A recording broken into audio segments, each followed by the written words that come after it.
C'était un petit village au cœur du Sénégal, niché entre les baobabiers et les champs de mil dans les années 1960. Tout le monde se connaît. Les secrets voyagent plus vite que le vent de l'harmattan. Un matin de saison des pluies, une femme discrète nommée Fatou décide d'organiser un repas pour honorer l'anniversaire de son mari disparu. Rien d'exceptionnel, pensez-vous. Mais son plat star, un thiéboudienne, dégage un parfum si envoûtant que tout le quartier s'arrête net. En quelques heures, le village entier est en effervescence. Il faut absolument goûter ça. Personne ne comprend ce qui rend ce plat si spécial. Une épice secrète, un ingrédient rare du bush, ou simplement le savoir-faire d'une cuisinière passionnée? Cette histoire vraie montre comment un simple repas peut devenir l'événement de l'année et transformer toute une communauté. Aujourd'hui, nous allons décortiquer ce phénomène fascinant. L'histoire commence par une invitation toute simple. Fatou, qui a appris à cuisiner auprès de sa mère pendant la colonisation, accroche un petit panneau à l'épicerie du marché. Repas ouvert à tous, dimanche à midi. Thiéboudienne maison, place limitée. Au départ, seuls quelques voisins s'inscrivent. Le forgeron, la tisserande, 3 cultivateurs de mil. Mais samedi après-midi, quand l'odeur commence à se répandre dans les ruelles de terre battue, tout bascule. Les enfants qui jouaient à la marelle s'arrêtent en net. Ça sent le paradis chez Fatou.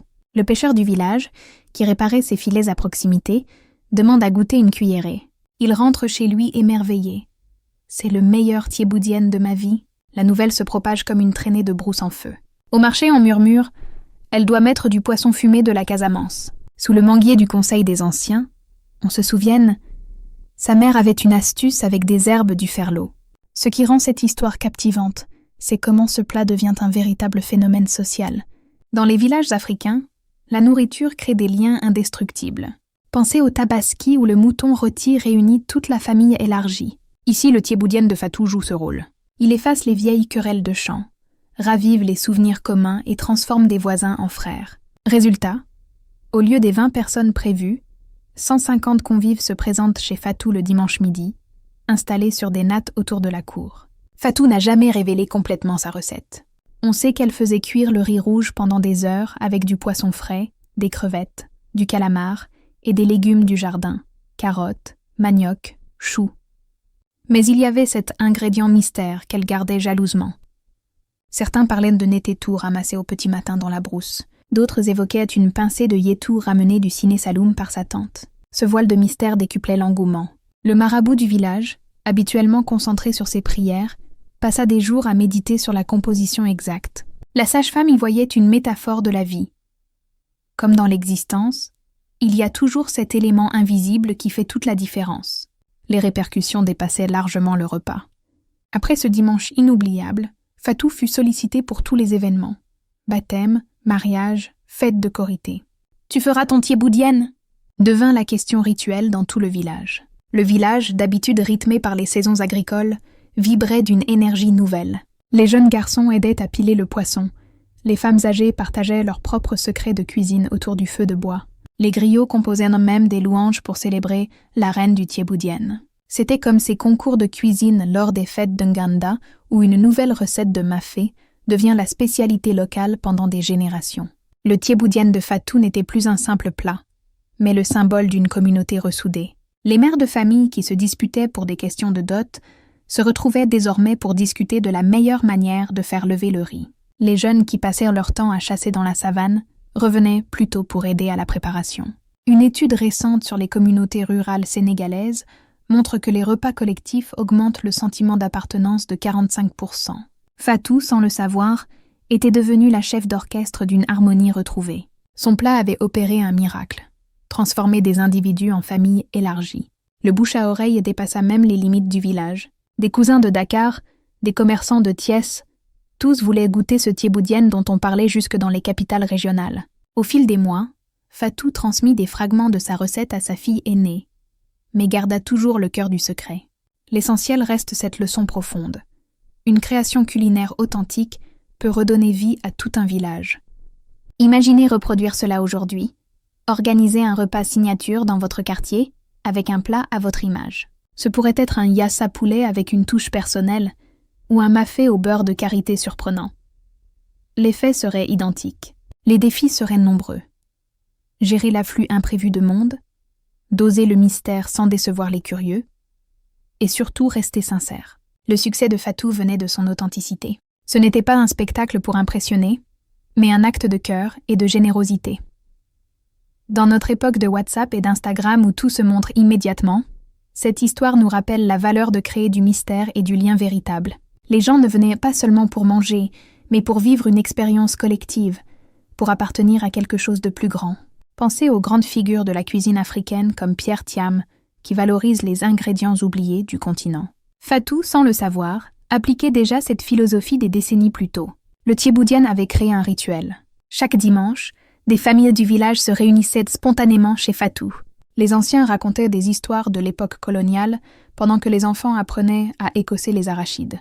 Cette dynamique rappelait les grandes cérémonies traditionnelles comme le Xouy des Sérères, où la nourriture sacrée unit la communauté. Mais ici, c'était spontané, organique, né d'une simple envie de partager. Fatou devint une légende vivante. Les femmes du village lui confiaient leurs problèmes conjugaux. Les hommes venaient chercher conseil auprès d'elle. Son plat avait ouvert des portes invisibles. Les autorités locales remarquèrent même le phénomène. Le préfet organisa une dégustation officielle lors de la fête nationale. Le Thieboudienne de Fatou devint l'emblème gastronomique du département. Cette histoire démontre un principe universel. La cuisine est bien plus qu'une question de goût. C'est un langage, un pont entre les générations, un ciment social. Dans les villages africains, où la famille élargie est la norme, un plat exceptionnel peut littéralement recoudre le tissu social. Le Thieboudienne de Fatou prouve que les plus grands événements naissent souvent des gestes les plus simples. Le village n'a pas seulement dégusté un plat exceptionnel, il a redécouvert le plaisir d'anticiper, de partager et de créer des souvenirs collectifs. Pendant des années, chaque grande occasion était marquée par le Thieboudienne. Les mariages duraient 3 jours pour savourer le plat. Les baptêmes réunissaient des villages voisins. Même les funérailles trouvaient une note d'espoir dans cette recette qui symbolisait la continuité. Fatou devint la gardienne d'une tradition vivante. Elle formait les jeunes filles du village, leur transmettant non seulement des techniques de cuisine, mais aussi des valeurs de générosité et de communauté. Cette histoire contient des leçons précieuses pour aujourd'hui. Dans les grandes villes africaines où l'individualisme gagne du terrain, organiser des repas collectifs pourrait recréer ce tissu social. Imaginez des dimanches thieboudiennes dans les quartiers de Dakar ou Abidjan. Les défis modernes seraient différents. Trouver des ingrédients de qualité dans les marchés urbains, gérer la logistique pour des centaines de personnes, mais l'essence resterait la même, créer du lien authentique. Dans les diasporas africaines, cette histoire inspire aussi. À Paris, New York ou Montréal, des associations culturelles organisent des soirées thieboudiennes qui deviennent des moments forts de retrouvailles communautaires. Le secret de Fatou ? Elle ne cuisinait jamais seule. Toute la famille participait. Les enfants lavaient les légumes, les cousins pilaient les condiments, les voisines apportèrent du poisson frais. C'était une cuisine collective avant l'heure. Cette approche rappelle les principes de l'Ubuntu. Je suis parce que nous sommes.